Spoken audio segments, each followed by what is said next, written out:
બોટાદ જિલ્લા કલેક્ટર કચેરી ખાતે સંત સમાજ, વિવિધ હિન્દુ સંગઠનો અને હિન્દુ સમાજના આગેવાનોએ જિલ્લા કલેક્ટરને આવેદનપત્ર સુપરત કરી પપ્પુ યાદવ સહિત કેટલાક રાજકીય નેતાઓ સામે કડક કાનૂની કાર્યવાહી કરવાની માંગ કરી।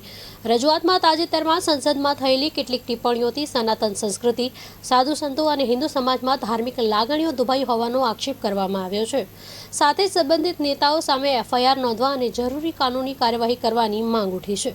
આગેવાનોએ જણાવ્યું કે દેશના વિવિધ વિસ્તારોમાં પણ આ જ મુદ્દે વિરોધ પ્રદર્શનો અને આવેદનપત્રો આપવામાં આવી રહ્યા છે। જિલ્લા કલેક્ટરે આવેદનપત્ર સ્વીકારી યોગ્ય સ્તરે રજૂઆત પહોંચાડવાની ખાતરી આપી હતી। આગેવાનોએ ચેતવણી આપી કે સમયસર યોગ્ય કાર્યવાહી નહીં થાય તો આગામી સમયમાં વધુ ઉગ્ર આંદોલન કરવામાં આવશે। અને યુપીના સાંસદ પપ્પુ યાદવે જે કૃત્ય કર્યું છે, વર્ષો પહેલા ત્રેતા યુગની અંદર રાવણે જેમ ભગવા વસ્ત્રો ધારણ કરી અને છળ કપટ કર્યું અને માં સીતાનું હરણ કર્યું, એમ ભારતીય સંસ્કૃતિનું અપમાન કરી પપ્પુ યાદવ અને સાથી જે સાંસદો છે એમણે ભગવા વસ્ત્રનું, સનાતન ધર્મનું બહુ મોટું અપમાન કર્યું છે।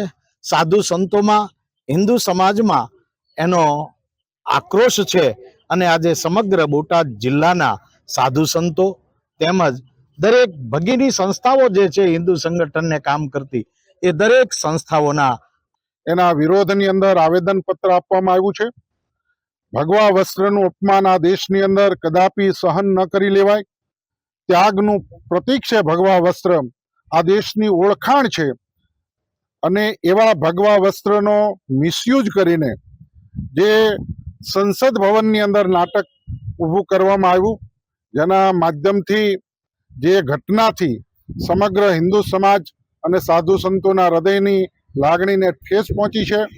માટે તમામ સાધુ સંતો પોતાની ઉગ્ર રજૂઆતની અંદર આ દેશના રાષ્ટ્રપતિ અને દેશની ગવર્મેન્ટને